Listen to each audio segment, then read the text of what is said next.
যে স্ক্রিন টাইমের জন্য আমাদের কোথায় কোথায় সমস্যা। দেখুন, স্ক্রিন আমাদের ওয়ান ওয়ে কমিউনিকেশন। আমরা স্ক্রিনের দিকে তাকাই এবং স্ক্রিনের সাথে কথা বলি না। সোশ্যালাইজেশন অটোমেটিক্যালি সাফার করে। আমরা মানুষের সাথে যেভাবে ইন্টারাক্ট করি, আমরা স্ক্রিনের সাথে সেভাবে ইন্টারাক্ট করি না। মানুষের সাথে ইন্টারাক্ট করতে আমাদের ল্যাঙ্গুয়েজের প্রয়োজন পড়ে, তাহলে সেটাও অ্যাফেক্টেড হচ্ছে।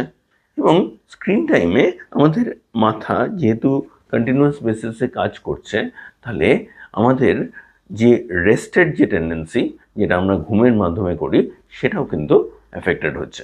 প্র্যাকটিক্যালি আমি যদি কফি খাই ঘুমের আগে, যে জিনিসটা হবে স্ক্রিন টাইমেও কিন্তু সেই জিনিসটা হচ্ছে। তাহলে বাচ্চার যে ডেভেলপমেন্ট, এর খুব এসেনশিয়াল কতগুলো ক্রাইটেরিয়া কিন্তু সাফার করছে যদি আমি স্ক্রিন টাইম দিই।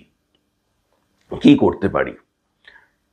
আপনাকে ভাবতে হবে যে স্ক্রিন টাইমে যদি এই জিনিসগুলো অ্যাফেক্টেড হয়, আমি কোনভাবে এই জিনিসগুলোকে ব্যালেন্স করতে পারি।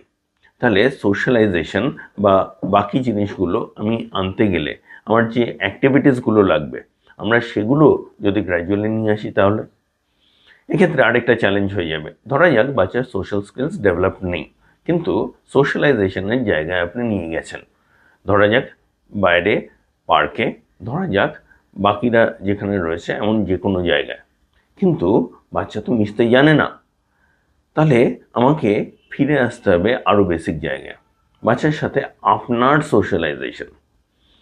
এবং যতক্ষণ না এটার উপর সিস্টেমেটিক্যালি কাজ করছেন, স্ক্রিন টাইম কিন্তু কাটবে না, কারণ তার কাছে ওটা বেটার অল্টারনেটিভ। তাহলে তাকে অল্টারনেটিভটা আগে ডেভেলপ করে দিতে হবে। সেক্ষেত্রে বাচ্চার সাথে খেলার যে রুটিন, এটা আপনাকে ডেভেলপ করতে হবে। কিভাবে সেটা ডেভেলপ করতে পারে সেটা ভাবতে হবে এবং সেটার উপর কাজ করতে হবে।